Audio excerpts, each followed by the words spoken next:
Self-confidence is massive. The level of our self-confidence will determine how we feel about ourselves and how others feel about us. Today, I want to explore 3 ways to improve your self-confidence.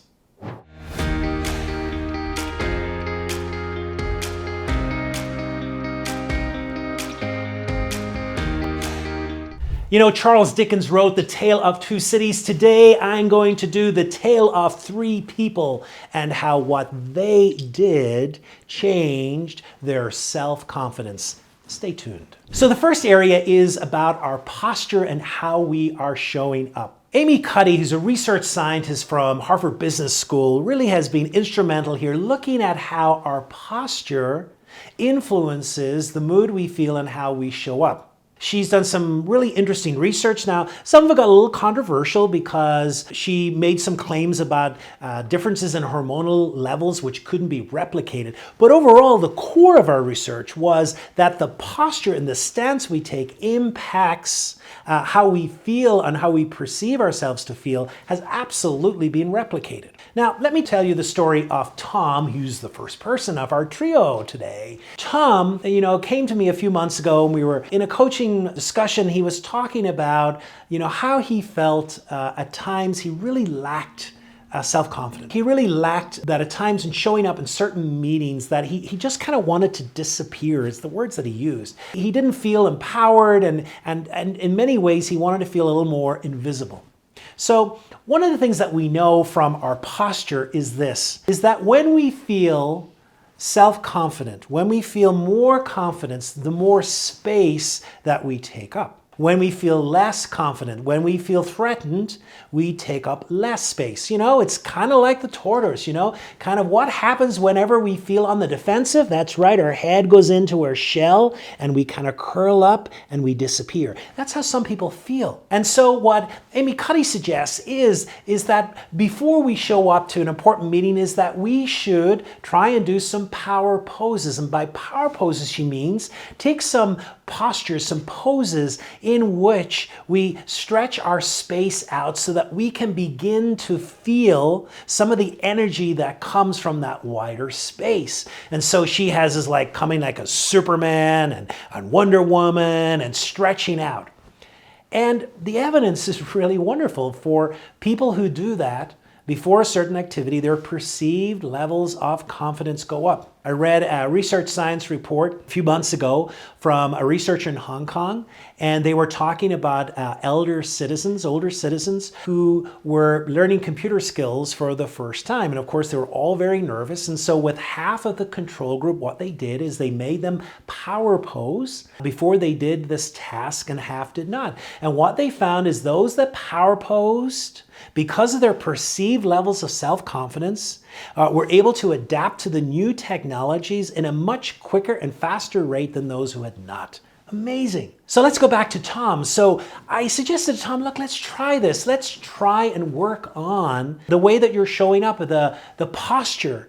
And so I invited him to do some power posing, to feel what it felt like whenever he took up more space with his posture. Another exercise I invited him to do was to stand straight, to close his eyes, and to think about the proudest moment in his life. And just to really feel the energy that came with that.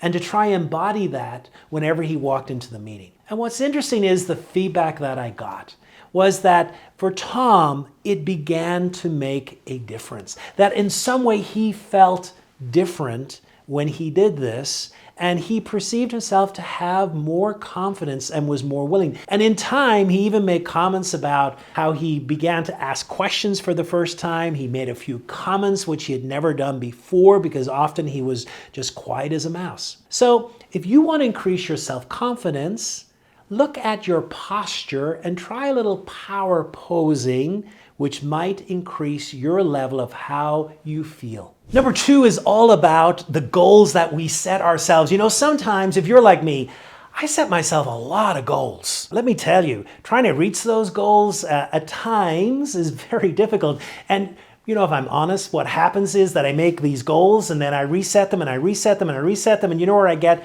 Nowhere. I recently read a book by B.J. Fogg called Tiny Habits. Now, the book is not revolutionary, but in some way, the way he wrote it, it just grabbed me. And he talked about, all those goals that we set. It's so normal as a human being to have these massive goals. And so what he said is you've got to break them down into tiny steps. And that the way, it's the old proverbial story, the way you eat an elephant is one bite at a time. The way you get to a goal is by one step at a time. Now, let's introduce the next person. It actually happens to be me, because I was reading the book and I said, well, let me try and integrate this and build up some self-confidence around the world of exercise. Because I have been trying to do, the 10,000 steps a day. I don't ever know where 10,000 steps came from, but anyway, it's kind of gospel now that if you want to be exercising, you have to walk 10,000 steps a day. And some days I would walk 10,000, some days I would walk 12,000, and then came the third and the fourth day when there was 2,000 and 1,000 and 4,000. And I was just really down on myself, like, ugh.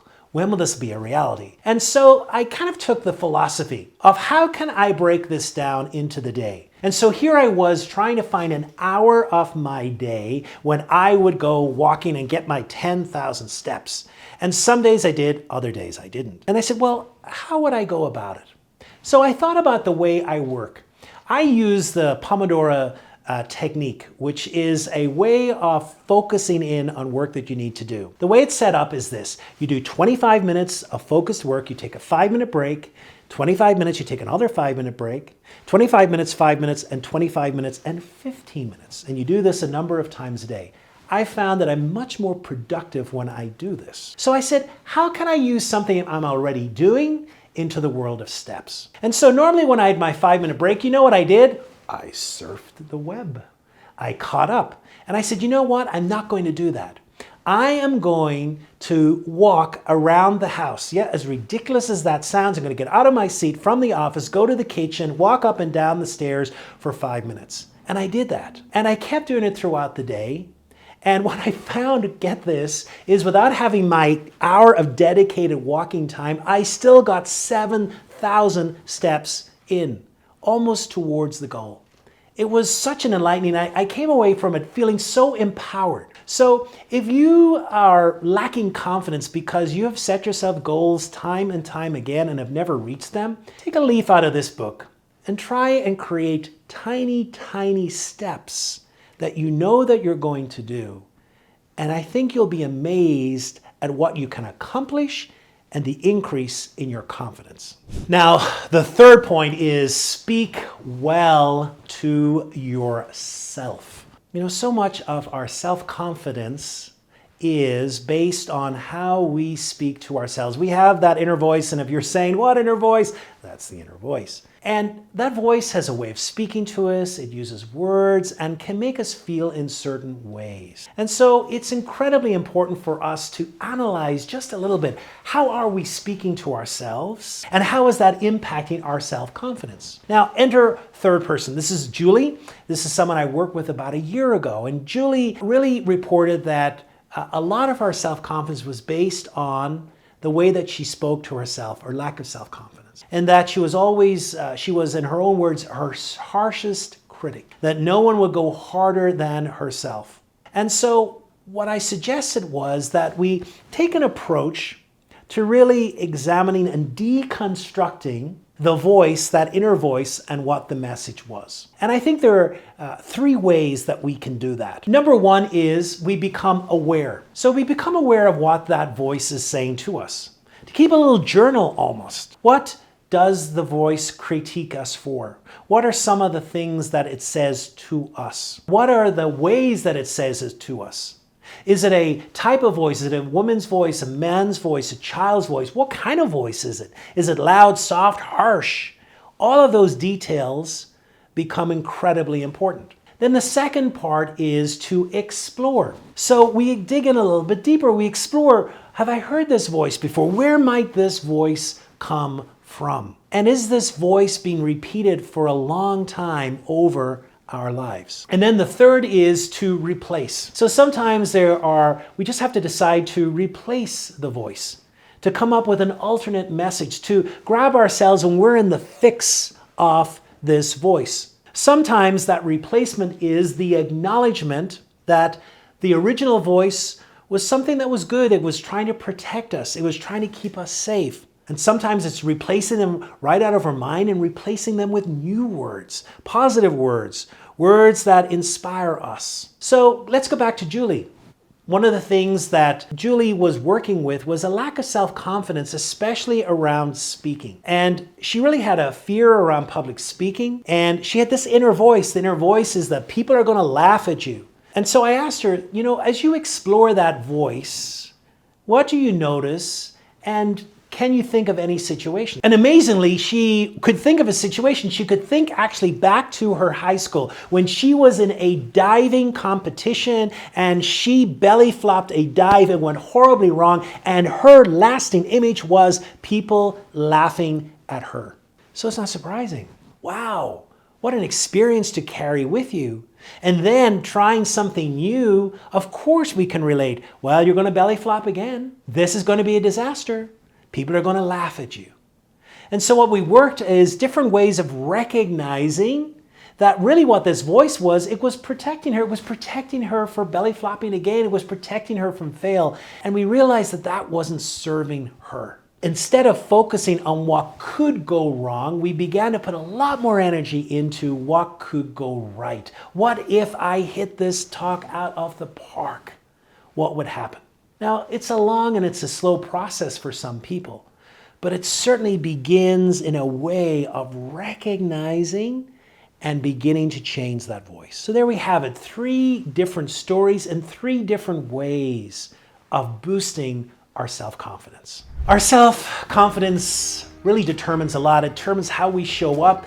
It determines our energy. And so it's critically important that if our self-confidence is not there, that we find ways to make it grow. Hopefully one of these 3 ways has sparked your curiosity, and I invite you to explore and have fun with them.